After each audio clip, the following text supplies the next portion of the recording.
founder of Geltrude and Company, Dan Geltrude. Dan, thank you so much for joining me. Dan, have you taken an Uber lately or a Lyft? It's getting pretty pricey.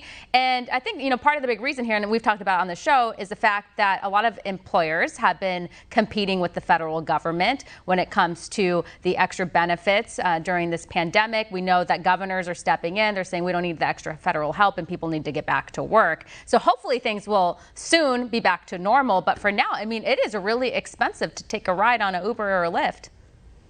Well, everything is getting more expensive, Stephanie, across the board. So what do we have here with Uber and Lyft? Well, pre-pandemic, a lot of people who were in the gig economy were driving Ubers and Lyfts, and that was a great thing. The pandemic shuts everything down. What happens? These gig jobs disappear. So now those people either had to go on unemployment or do something else. Now the economy opens back up, and you know what? A lot of people have found other jobs or other things to do on the gig economy. Or how about this? They're staying home because they're making more money that way. Yeah.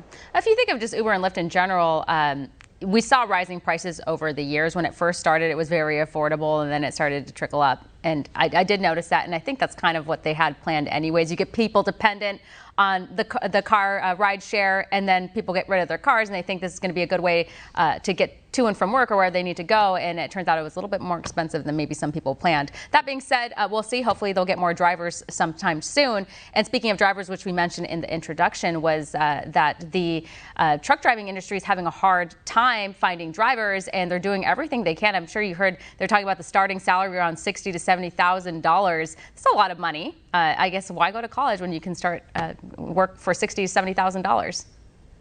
Well, that's exactly right. Listen, it's a whole other conversation to have about whether college is worth it. But if we put that aside, look, in the trucking industry, it is a perfect storm right now because you have extraordinary demands. You have an administration that's looking to shut down pipelines. So how is fuel and oil going to get from point A to point B? Guess what? By trucks. So that is only going to put more pressure on the trucking industry and more demand to get things from point A to point B. And fuel costs are going to go up. So going from point A to point B is going to be more expensive. In the end, Stephanie, what happens? Inflation, and we all end up paying for that. Yeah, absolutely. And truck drivers, as you know, are the heart of America for everything, all the basic goods and everything that we need. And inflation is a serious issue.